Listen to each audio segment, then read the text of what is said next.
if you're going to do anything, do it for you. Because if you're going to do it for them, then it requires them to have a certain response to you for you to feel satisfied that you did it for them.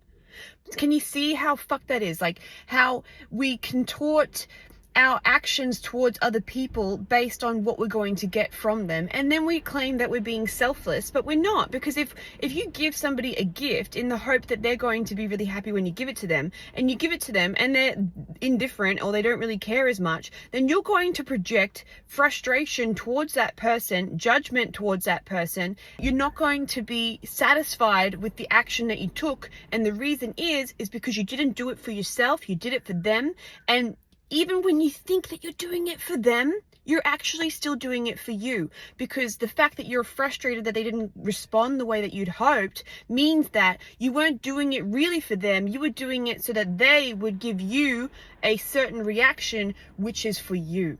See how that works? See how we are all selfishly orientated? But that's normal. We are meant to be selfishly orientated, because if we all look after our own happiness within ourselves instead of externalizing it to other people, then we'd all be happy, right? Like if we all predominantly made that our number one goal is that I'm going to be happy today and I'm going to do whatever it takes for me to be happy today. If every single person did that, then none of us would be expecting other people to do it for ourselves. And that's where relationships fall apart every single time. When people are externalizing their power to their partner, and then when their partner lets them down, and they will, because everyone is selfishly orientated, and there is not a single person on this planet that could keep you 100% happy all the time. It's impossible. So when you find somebody that lets you down, then you're going to project things onto that relationship that you don't need to. Definitions about that person and their actions and their behaviors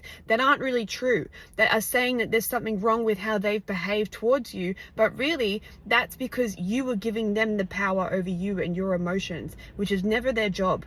It is your job alone to look after how you feel. So get used to the fact that you're selfish, and get used to the fact that people in your life are selfish. And when they act selfish, don't be offended by it. Just be like, yeah, that's normal. I'm selfish too. And that takes the sting out of everything. It stops you from being so offended by people putting themselves first. That's what they're meant to do. Let them do it and put yourself first. And when you start putting yourself first, you're going to be a really happy person to be around. And then people are going to want to be around you, and you will be a blessing to people by just being happy. That is how you help other people. But you do it for you because you want to feel good.